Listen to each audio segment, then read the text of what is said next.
Hello everyone, my name is Nick, and today I will be looking at the infographic The Average Canuck that was posted on Business Vancouver on September 14th, 2015. Now, looking at this from a multimedia principle perspective, I can definitely see that they applied the multimedia principle. If you look at this picture, you can see Miss Smith. Hello, my name is Miss Smith. 39-year-old, that's when they buy a house. 170 centimeter tall, that's is right-handed, and I can definitely see that they made an attempt to also apply the spatial contiguity. I can see 62% chance the typical Canadian lives in Ontario and Quebec. They have tried and add some type of diagram with the fun facts. However, I really cannot agree with how this information was presented to the readers. For example, the first principle that comes to mind that this media clearly neglected is coherence principle.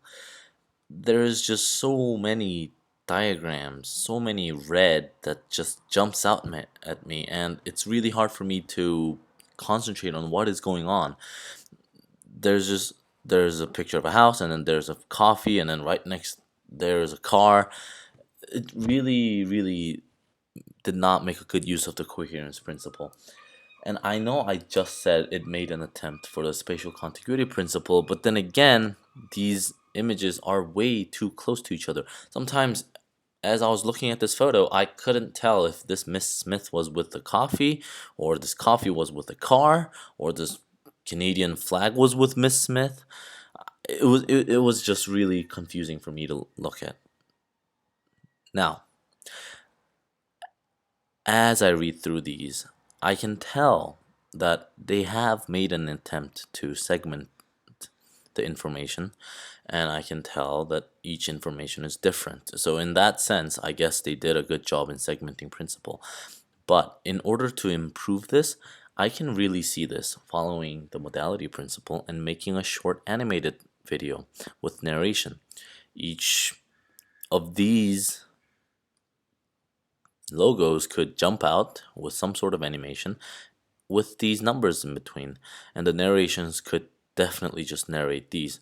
Now, it is, of course, very important to keep the voice and the personalization principle, so that these information is obviously not a very formal type of information, and providing this with a human narrator that makes a couple of jokes in the way can definitely help the information be transferred a lot better to its audience. Nope.